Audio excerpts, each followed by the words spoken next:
محبت کرنا، محبت دکھانا نہیں۔ محبت کی جائے تو دکھ جاتی ہے، محبت کی جائے تو دکھ جاتی ہے، دکھانے کی ضرورت نہیں۔ خوشبو ہو تو مہکتی ہے، اس کو بتانے کی ضرورت نہیں پڑتی۔ وہ خوشبو کیسی خوشبو جسے کہنا پڑے یہ خوشبو ہے؟ خوشبو کا کام یہ ہے فضا کو معطر کر دے، خوشبو کا یہ کام ہے۔ عطر وہ ہے جو خود مہکے، نہ کہ عطار کہے۔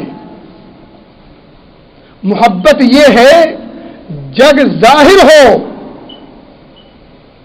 اہل دنیا دیکھ کے کہہ دیں یہ مصطفیٰ کا کوئی دیوانہ جا رہا ہے، اس کی حرکت کو دیکھ کے، اس کے عمل کو دیکھ کے، اس کے اخلاق کو دیکھ کے، اللہ سے اس کے رشتے کی مضبوطی کو دیکھ کے، نبی اکرم صلی اللہ علیہ وسلم کی سنت پر مر مٹنے کی ادا کو دیکھ کے نعرے لگانے کی ضرورت نہیں ہے، جھنڈیاں لگا کر کے ماحول اور گلیوں کو سجانے کی ضرورت نہیں ہے، اور علم گلم حرکتیں کرنے کی ضرورت نہیں ہے جو آپ نے چند دنوں پہلے دیکھی ہیں۔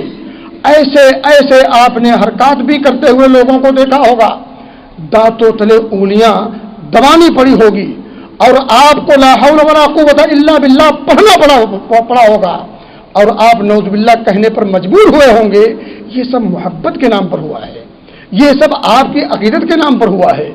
کیا کچھ نہیں ہوا ہے، ڈانس بھی ہوا ہے، گانے کی لے پر قوالیاں بھی پڑھی گئی ہیں، اور کیا کچھ نہیں ہوا ہے مجھ سے زیادہ آپ جانتے ہیں۔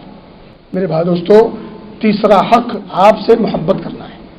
صحابہ نے اس کام کو بحسن خوبی کر کے دکھایا ہے۔ صحابہ سے ہمیں لینا فہم صحابہ از حد ضروری ہے۔ صحابہ نے ان آیات کو سامنے رکھ کے کیا کیا؟ صحابہ نے ان آیات کی بنیاد پر کون سے عمل کیے؟ صحابہ نے اپنی زندگیاں ان آیات و احادیث کو سامنے رکھ کر کیسے گزاری؟ یہ سب ہمارے لیے بھی ضروری ہے۔